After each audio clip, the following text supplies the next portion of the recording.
Hey everybody, welcome back to our movie review. Hope you guys been enjoying the content channel as of late. We are back with another movie review, and of course, this review we are going to do. It's a little bit late, but I usually watch films on Tuesdays just because it's cheaper. And quite frankly, a lot of you did not see this movie anyway, so you know. But let's get into it. So, we're going to be discussing today Joker, Folie à Deux, which was written and directed by Todd Phillips, who of course directed the original film back in 2019. Joaquin Phoenix reprising his role as Arthur Fleck, as well as a couple of other people returning as Zazie Beetz, as well as another person, which their name escapes me at the moment. But this is the follow-up to Joker, and this, I believe, I don't know how many years take place between the first film and this film, but this is following Arthur Fleck once again, as he is now institutionalized, and he is trying to, or at least his care workers or people within his his institution, are trying to get him out of said place and get him to a medical facility, a place where he can get proper treatment, so that he may be properly treated. And amidst all this, he is finding himself drawn to a woman named Lee, played by Lady Gaga, and the two of them strike up something of a romance. And the film follows this romance, as well as the leading of Arthur Fleck's character towards getting to trial, and what pretty much devolves into, quite literally in a visual front, is a portrait on narcissism and about one's ego and their tremendous lack of regard towards reality itself, and more or less just a study of that of narcissism, full display of narcissism. Now, the film has, of course, received very polarizing responses, of course, kind of echoing that of the original film. This time around, more negatively than I would say, kind of balanced out. I even think that with the original film, that people have kind of waned on that, ever since it came out. It's not as, great as some people made it out to be when it came out. And as you saw in my review, if you guys have seen it, I personally didn't really care for the film too much. I thought it was fine. Nothing too noteworthy about it. But this one carries a much heavier budget, $200 million budget, and well, it's not looking to make its money back. So, and audiences have appeared to just completely rejected the film outright. So, so my feeling on Folie à Deux is twofold. Firstly, I think that it is very self-aggrandizing, and it has a very weird obsession about the original, in that it really likes to remind its audience about the events of the original, and about kind of using that as a crutch to create weight and to create some sort of disturbance. And the original has this level, this a wave of disturbance that kind of feeds into a certain delivery and tone. But as I said before, structurally that film has many issues, and a lot of what keeps the film intact is Joaquin Phoenix's performance and what he is delivering. And to echo that, I mean, Joaquin is great once again in this. I think he's very good. And Lady Gaga kind of just falls into, I think, a manner of just what she is good at, which is singing. And that is practically what she is used for in the film, is just to give those musical elements some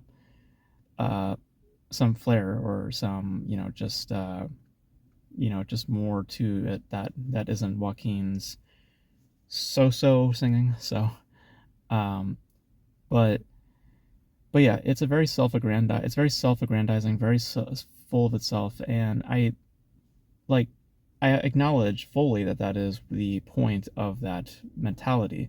But the problem with it, which we get to my second point, is that the mentality of the filmmaking and the narrative of itself is one and the same.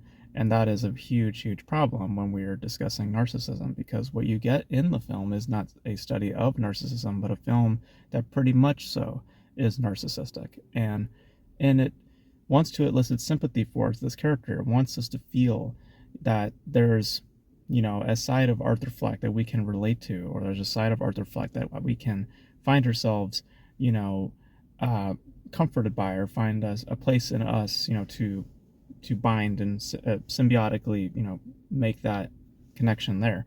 But there isn't. Arthur Fleck is, as the film itself addresses, he is a narcissist. He is full of himself, and he is a vile person. So, for the film to find a place to elicit sympathy for a character that just really doesn't deserve it, it's it makes it incredibly difficult to really get the whole trip of what we're getting at. And I mean, visually speaking, it is so blatant. I mean, I've heard that might be an issue for some people, that it's hard to follow. I found it very easy to follow. I think that all the metaphors are extremely on the nose and very blatant and very obvious. And I think that the journey itself, like, I don't take an issue with the actual pitch. If you want to study narcissism and provide that as a thematic idea study, I think that that's actually a very interesting angle to take, especially if you want to follow in the original Joker. I think that's rather interesting. But the presentation of it is all too knowing, especially with our knowledge of Arthur Fleck as a character. You know who he is already. You understand his motives. You understand his psychology. That's the entire point of the original film, is dissecting that character. So when coming into this, utilizing musical elements is almost just utilizing just a certain style, just to give a fresh coat of paint to a car that has not been renovated at all. It's still the same motor, still the same problems, all this and that. But hey, it looks pretty, right? If you have a new coat of paint on, it looks nice, right? It doesn't really fundamentally change much of anything in terms of our understanding of Arthur Fleck. Arthur Fleck is still the same character. There's just more of an emphasis this time on the narcissistic qualities of his being. So, and the film is all about that. I mean, everything, like, about, it's about his own view of the world, and that's what all these visuals are about, is just that viewpoint. And in that viewpoint is about this surface idea about narcissism. So it's just without substance, and it's just without any real underbelly to it. So I can't say it's hard to follow as much as it is just so on the nose, and so just, and there is a disturbance to the film, but I feel that it stems more from the filmmaking and the relation that filmmaking has to storytelling, which I have said is just feels like one and the same, which is a big problem. So, because, as I state, I don't think the film is really commenting on narcissism as it is really just boiling in it. And I think that is a fundamental flaw with the film. It is a lot to do with the mentality with the filmmaker, and I don't think that creates rich details or rich thematic ideas. Like I said, I think that in pitch, I think that's an interesting idea. If you want to study narcissism, I think that's very interesting. But knowing narcissism very well, all the visual content just is so on the nose and just so hanging on the surface. There's no other layers to it. What's not real, and what is real. And the film itself admits to that. It doesn't try to hide that from you. It doesn't even try to provide ambiguity. It just pretty much just spells it out for you. Like, this character is not real, that character is this and that, these events are not happening, that event is kind of sort of happening, but not in the way that you think, because we're going to tell you. It doesn't have the confidence. I mean, I can't even say it has the confidence of the original film, because the original film doesn't even have that much ambiguity to start with. So your foundation isn't really that strong to begin with. So then to just go full force, into a quote unquote subtle nature, when the first film itself wasn't operating on a level of subtlety to begin with, it just makes things more blatant and just so much more obvious. But I must say, I do think Folie Dukes is more unique. I think that just visually speaking, it's more unique compared to the original film. I think that its study can be intriguing if it was done in a manner uh, that felt more informative and not just, again, this very self-aggrandizing type of manner where it has this pleasurable feeling to it, which is where the disturbance ultimately came from for me. It wasn't about, what the original was, where it was just this breeding of kind of like this uncertainty that's being breeded underneath about ultimately what is Joaquin Phoenix going to do. Um, it's more to do with how the filmmaking is, and um, it's it's just not it's just so much more on the nose this time around, and just frankly just incredibly redundant, and um, like very when you really put it all together, it just feels rather pointless in terms of what they're trying to do with Arthur Fleck and how they're trying to move his story along. There really isn't anything informative outside of just making it more specific, you know. But we don't need to explore that. We've already kind of touched on that in the original film, so I don't think we need to dedicate more time to that.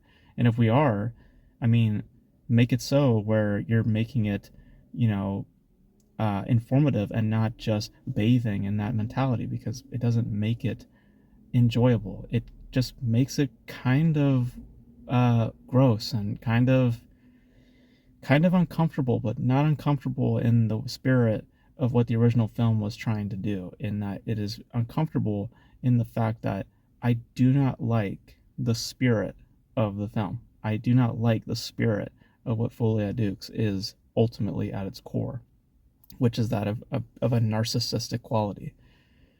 So so I think I can appreciate visually what it's trying to do, even though it is extremely blatant. I think again, just the all of it is all knowing, and a lot of that also comes from the knowledge of what you already have, of what's already established about Arthur Fleck as a character. We know that he's an unreliable narrator. So, and the film doesn't even try to hide that, or doesn't even try to find clever ways for us to to fall into that spell again. Um, it just doesn't find any clever ways for that, and a lot of the time you just know where things are and where things aren't. You know where things are real, where things are fake. It's pretty frank in many respects. A lot of the exaggerative nature of to those visuals, you know when it's time to sing, we know it's fake. We you just know. So so I kind of am doubting my overall feeling of the film. There's just a, like, I can't sit here and say it's terrible. I think that there is a visual quality to it that is intriguing, and like a lot of this of the pitch that is there I can find to be interesting. But I think that the manner of how it is delivered is ultimately very problematic and does not create an informative or an intriguing premise, but something that is just very full of itself, and something that is just like I said, so pleasurable in that spirit, in that mentality, and just just like any narcissist is, it's really full of itself and really about itself, and it that doesn't really do much for the viewer. It doesn't. So I think the performances are fine. I think Joaquin again does a good job. Lady Gaga, it feels underused. I think she's just kind of there just to service the musical numbers, just there to sing.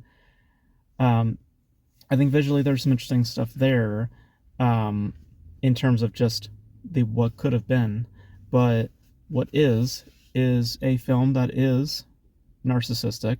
It is a film that is about narcissism, and that's the similarity in the ultimate, just one and the same mentality, creates a very problematic and a very flawed piece that is so blatant in its visual content and very thin in its narrative. So so it's tempting to say that it's pointless. I've said a few times in this review that it can be deemed pointless because of just the just you know like what are we looking for in this time around with Arthur Fleck when we know everything about him? What else can you explore? And the film's answer is not much. I guess we'll just get specific. So so yeah. The more I talk about it, the more I'm not that crazy about it. But I don't think of it to be as bad as some people are making it out to be. But I definitely share in the comment that it is very, very flawed, and it it is sharing, and that's in my feeling of how I feel about the original film. It's just very flawed. But comparatively speaking, this one is more flawed because of the knowledge that we take on from the original film, and ultimately just again, that's the spirit this time around is just toxic, just more toxic compared to what that original film was offering. So, and thus I sit in a state of just feeling a bit uncomfortable, but more or less because of just the spirit of the filmmaking, and not in what the original film provoked or was trying to provoke in that sort of spirit. So so yeah. So those are my thoughts on Joker Folie Dukes. I don't really care too much. It's not really it's not terrible, but it certainly isn't anything that is noteworthy. I mean, it's there's like I said, visual elements that can be, I guess, interesting, but again, it's so knowing and so obvious. So it's just I can appreciate the pitch. I can appreciate literally the pitch itself, but I think that the execution of it all is rather descending and not elevating. So, but you guys let me know your thoughts in the comment section below regarding Joker Folie à Deux. We mentioned it's not doing well at all, and audiences appear to not be enjoying it at all. But you guys let me know your thoughts if you guys have seen it in the comment section below.